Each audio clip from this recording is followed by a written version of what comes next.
one should always have a definite objective. In a walk, as in life, it is so much more satisfying to reach a target by personal effort than to wander aimlessly.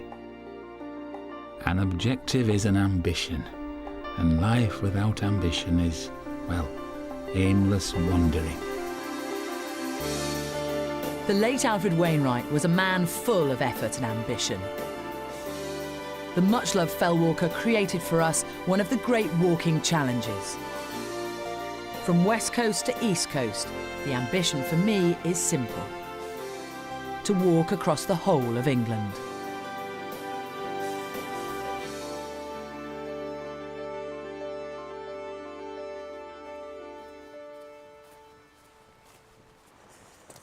This is the Borrowdale Valley, one of the most popular valleys in the Lake District. As I head into Haweswater village, I'm getting close to the heart of the Lake District, and I'm also heading towards some of the highest land in the country. This section of my coast-to-coast walk really is going towards true Wainwright territory.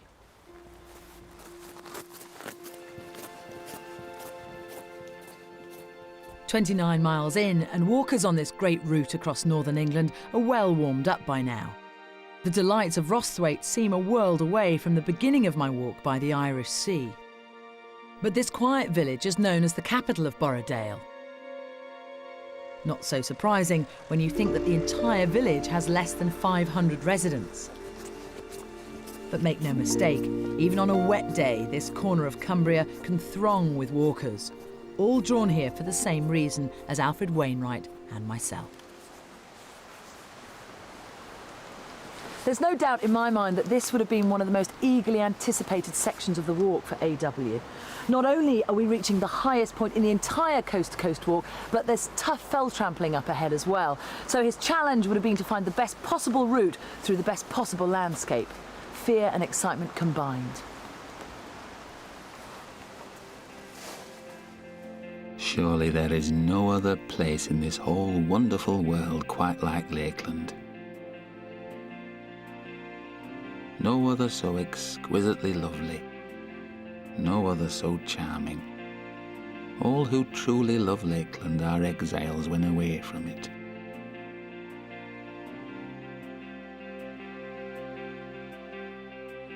The coast-to-coast walk very deliberately takes in 3 national parks as it heads from sea to sea. But no other section of the route is so devoted to exploring the beauty and nature of one of those parks as this one. Whether it takes you 2 days, 3 days, or even longer, the stretch from Haweswater to Shap is a grand traverse of 3 great lines of English mountains. So before I set off on this most dramatic of sections, let's take a look at the route from the air on a clear day.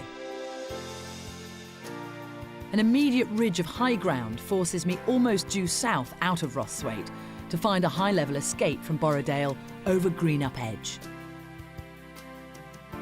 Into Easdale I'll descend almost as far as Grasmere before climbing again to pass between the giant peaks of Helvellyn and Fairfield.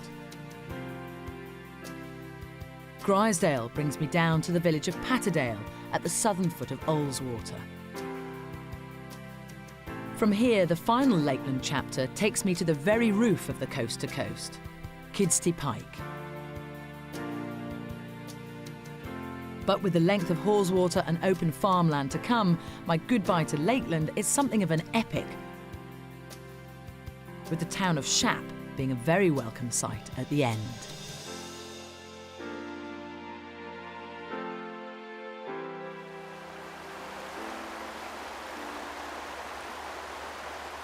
But back by the banks of Stonethwaite Beck, the start of my grand trek out of Borrowdale and across the middle of the lakes is beginning to look like an ordeal. Wainwright was possibly Haweswater's biggest fan, but he said of the climb out of the village that it was a walk in heaven. Well, today, it's a very wet, misty walk in heaven.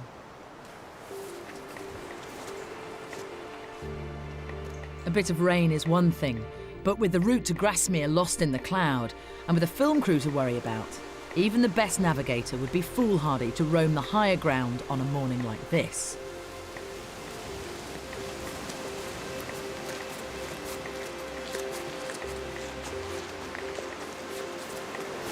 visibility is just very bad up at the top. It's too wet, it's too misty, it's too dangerous to head up there. So I'm going to bunker down here in Stonethwaite.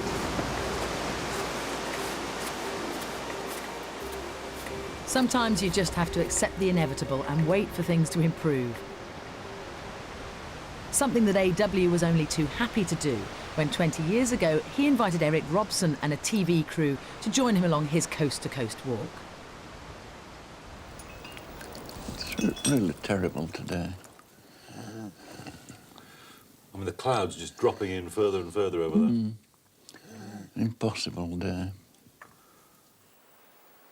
I remember you telling me about Lakeland, bad weather days. You know, you would set off to try and do a particular bit of a particular route and would be driven back for perhaps days on end.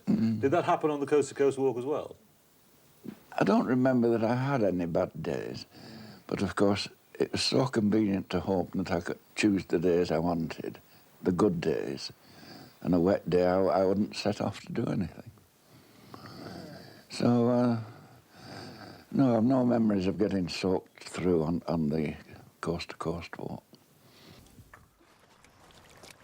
It's all very well if you live in Kendal on the doorstep of the lakes, but for those of us who travel far for cherished weekends and the odd holiday amongst the fells, there's an urge to get out at the first sign of any improvement. It takes a hardy hiker to enjoy persistent rain, but it does guarantee bulging rivers and gushing waterfalls.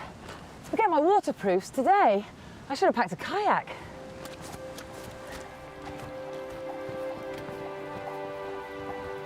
Ah, traffic jam.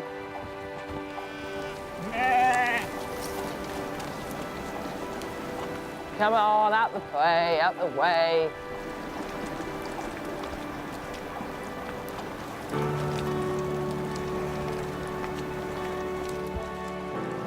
Hello.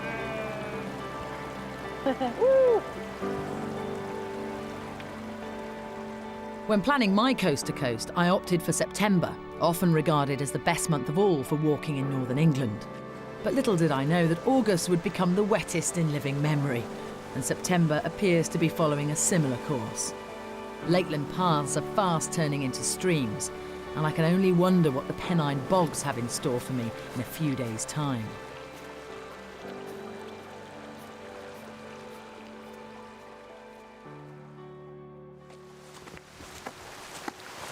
Aha, Grasmere, a place I've been to many times before, along with tens of thousands of other people. It's a place that engenders opinion, good, bad, and changeable. Wainwright once described Grasmere as a lovely village with sylvan grace and dignity. Lakeland poet William Wordsworth certainly agreed, calling this his beloved vale. Enough praise to attract visitors by the thousand and force Wainwright to reconsider his admiration for this spot. But the biggest Grasmere culprit of all is surely this, the A591. Grasmere is definitely easy access, but the road is my cue for heading into the area Wainwright knew as the Eastern Fells. The coast-to-coast crosses the southern end of the Helvellyn Range, past the amphitheatre-like Grisdale Tarn. The Tarn is a real mountain crossroads, not only the passing point between two great valleys, but an access for peaks like Fairfield, St Sunday Crag and the ever-popular Helvellyn. But for coast-to-coast walkers, this is the route to one of England's Great Lakes, lauded by Wainwright, loved by thousands more. Haweswater's size and setting seems to ensure that its beauty is never compromised.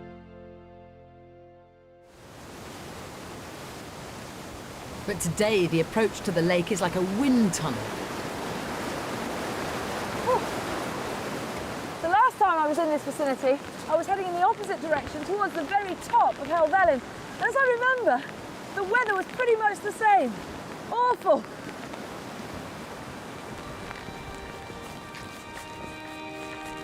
But somewhere deep down, there's something about wet days in the lakes that you begin to love. Once you accept the wet boots and the water running down your nose, there's still an immense beauty to be appreciated on these days. And you can always occupy the mind with thoughts of how it might be when it finally brightens up. It's all part of the challenge. Wainwright recommends that you do this walk west to east because 5 days out of 6, the wind will be in your favour. As luck would have it, today must be the 6th day, and the wind is right in my face, along with the rain. Weather just doesn't seem to bother some folk, though. Today is a great advert for one classic Lakeland activity and the incredible feats undertaken, all in the name of fun. Good luck! Hi. Hi. You think I'm mad? That's a bit crackers, isn't it? Fell running, twisted ankles all round.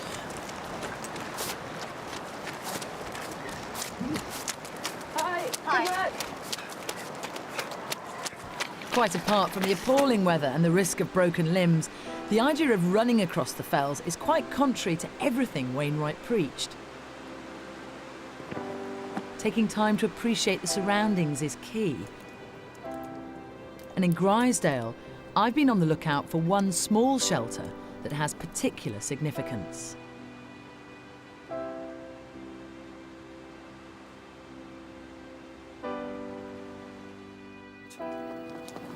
Well, this is Grisdale, one of 4 Grisdales in the Lake District, and it's a typical wet day.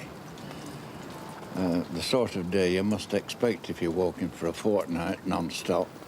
And this barn, as a memory for me, on Coronation Day, it was a public holiday, and I came over here, spent the night in this barn without the permission of the farmer, and felt a bit apprehensive in case he came along. So I was off at dawn to catch the first bus from Grasmere back to Kendal, or had to be at the office at 9 o'clock. When I got back to the office, I found that Hillary and Tensing had climbed Everest on Coronation Day, the same day. And that rather pricked a bubble for me because I'd always had an impossible ambition to be the first man on Everest. So it's a day that I remember.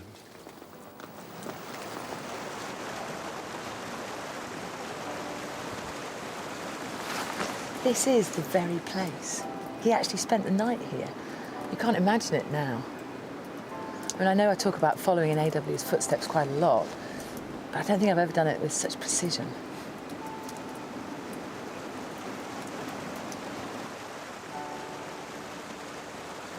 As you reach the bottom end of Grisdale, the rough open fell gives way to cultivated fields, and the valley curves to meet the southern end of Haweswater. But the lake is not my target today. Instead, I'm returning to the village that was the start point for my climb up Helvellyn. Still quiet, charming, and with no big car parks. Wainwright would have been chuffed.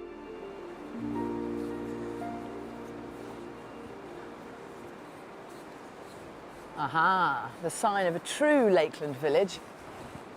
The village shop.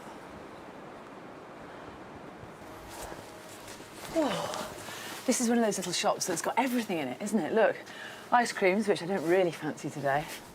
A very good selection of books. What is this? This is the shop where Wainwright first sold his guide. Interesting. Ah. Coast to Coast t-shirt, size small, the whole thing for my nephew Jack. Definitely have one of those. Hello. Hello, Julian. I've heard all about your lovely shop. It's nice to meet you. Lovely to meet you too. And it really does have everything in here. We try hard. Well, it looks as if you're looking after the whole village, really, with everything that you've got. Yes, we do. We cater to all the villages. And you must have a lot of coast-to-coasters We as have well. a lot, yes, all year, from all over the world. And how long has the village shop been open? Almost 100 years. Really? Uh-huh. Yeah. And I noticed that tiny little sticker there about this is the first place that Wainwright sold his books. What's the story there? Back in the 1950s, when it was first published, he had to walk around the shops trying to get people to sell it. Yeah. And so this was the first one that agreed to, because Arneson Crag was the first mountain that he climbed, which is right up there. And he used to stay at the Old Water View, which is the B&B right around the corner. Well, I'm definitely going to take the T-shirt then, Okay. and I'll have some shortbread for me as well, please, because I need to keep the energy Okay. levels going. People say this is the best in the world. Thank you. Well, I hope you have a good day. Thank good you very trade much. today. Thanks for coming It's a bit in. wet, but I'm sure you'll get those hardy coaster coasters. Good luck on the Bye, rest of your Gillian. walk. Nice to meet you. Okay, take Thank care. you. Bye-bye. Bye-bye.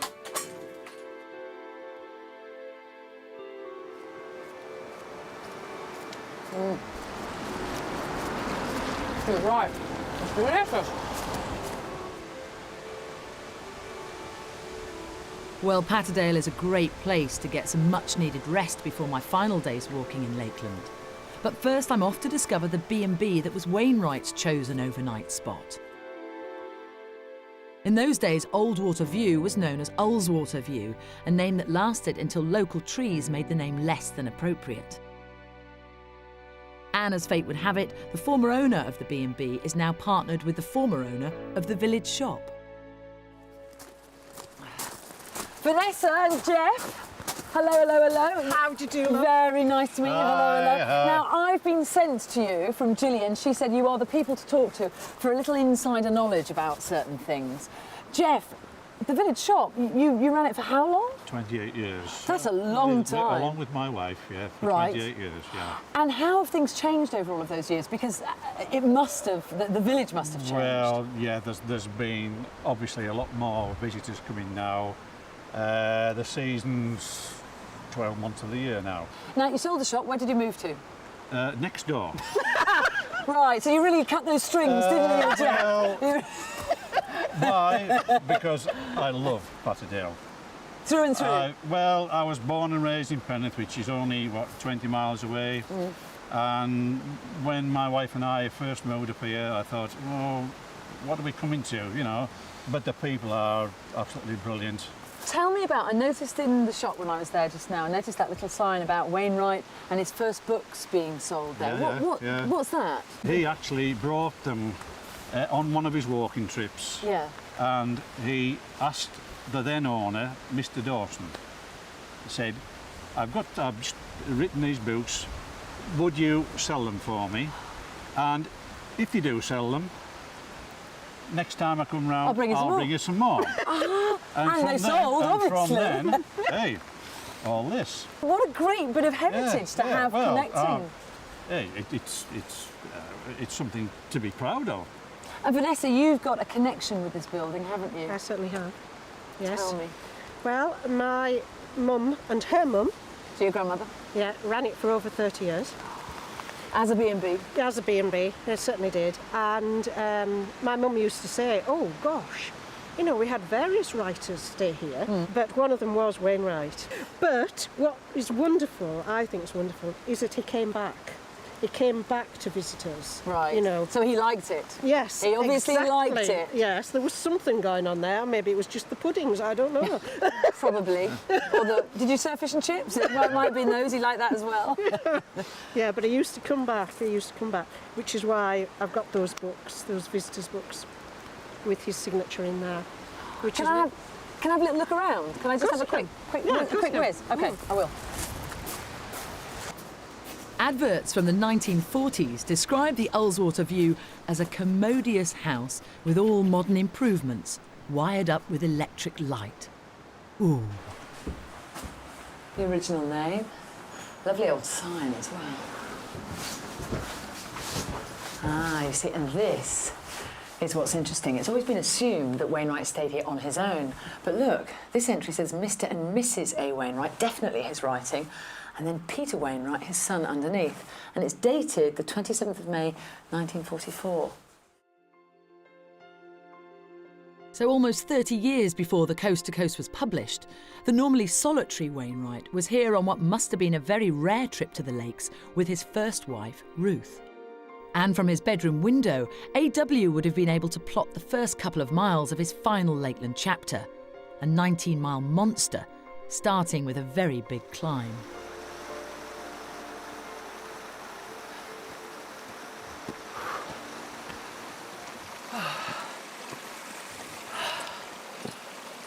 my last view of a Lakeland village.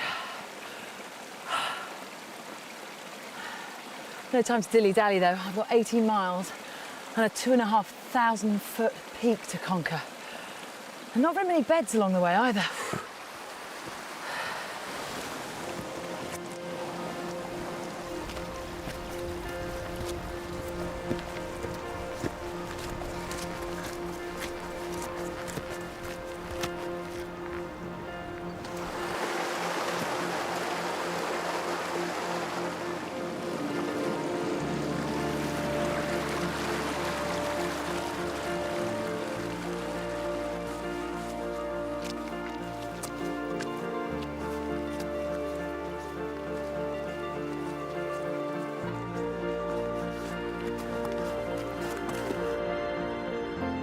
The steady trek to the top of Kidsty Pike is 5 miles of constant ascent.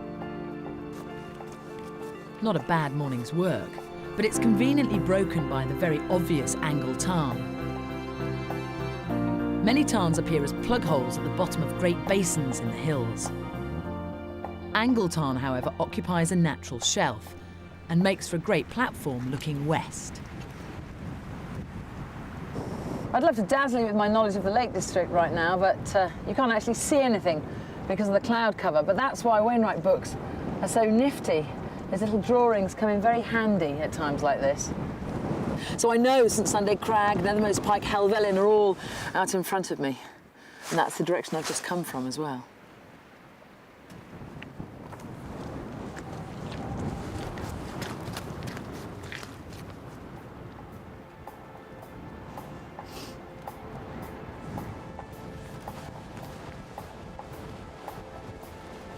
Well, I guess I should be grateful that it's not raining. A spot of wind is very welcome indeed if it helps blow some of the recent weather away. And this is a famously exposed area of the lakes. A succession of rolling whaleback summits with few crags or cliffs to block the elements. And at the very top is a peak I know well, High Street, named after the road once built by Roman soldiers to carry them north-south across this inhospitable landscape. Now, it'd be very tempting at this spot just to go straight on towards High Street, but actually, you need to take this left turn by the cairn. We've come all the way down from Patterdale to the knot. There's the left turn there, and that's Tuppenny Crag. That's what you're looking for. Take the path branching over Tuppenny Crag, named pre-decimalisation, skirting the rim of Riggindale to Kidsty Pike. The route now follows in the steps of the Romans. And there, I'm afforded my first view of Kidsty Pike, just beyond Tuppenny Crag here. Maintaining an elevation of more than 2,000 feet for several continuous miles, this road is a permanent memorial to the skill of surveyors and the endurance of the legions who marched along it in all weathers.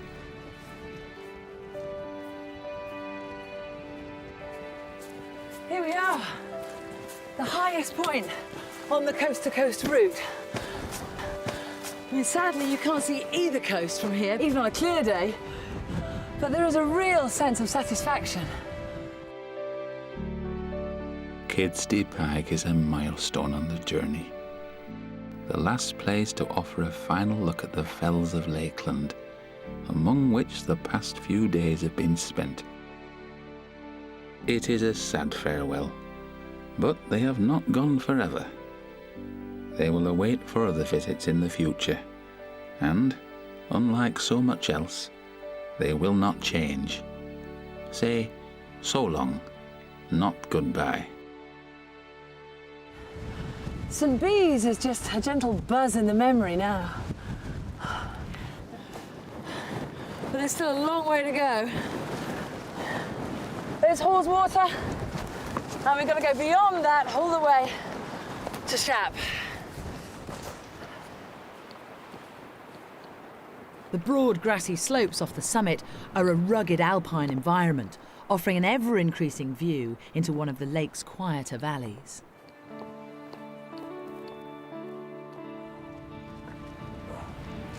This is my last descent of the lakes, and it's a real fire burner. But it is the most direct route down the spine of Kidsty Pike, straight into Haweswater.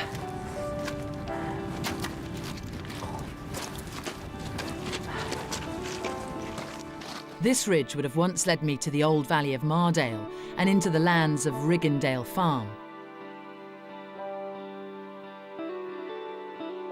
But as with so many landmarks, it was wiped from existence 70 years ago when Haweswater the lake was engulfed by Haweswater the reservoir. There's a certain beauty about the new reservoir, but nothing like the romantic charm of the old valley. There was a natural lake along here called Haweswater. Used to be little green pastures, farmhouses. It was fringed with rowans and birches, and there were little beaches where the cows could come and stand. All that's gone. But it's sad. If you knew Mardale as it used to be in 1930, this is a sad sight. The old beauty's gone from it. There's the Haweswater Dam, and that is my symbol that I'm truly leaving the lakes behind me. From 1929 onwards, 200 men set up a base here to construct the 30-metre-high wall. And just like the dam itself, the bungalows left behind are still going strong.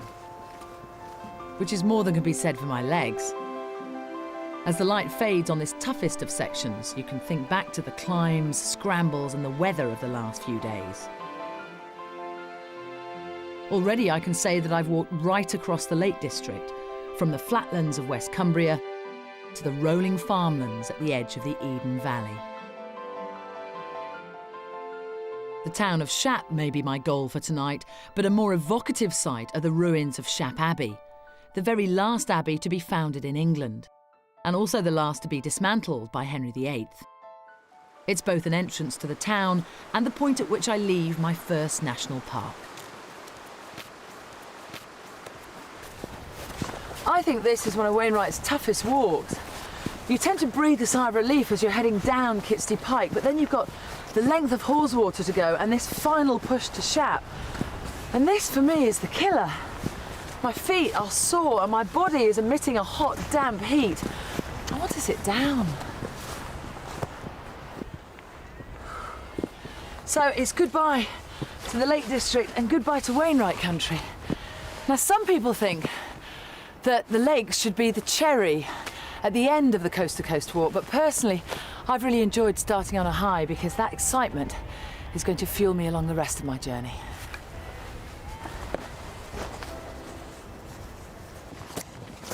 Well, it's not too late to abandon the coast-to-coast idea and stay in Patterdale. There is nothing ahead as good, admittedly. Anyway, please yourself. Stay if you want to. And let's be clear about this. You can't expect to get your money back for the book if you prefer not to continue. Coming with me? Good. I thought you would.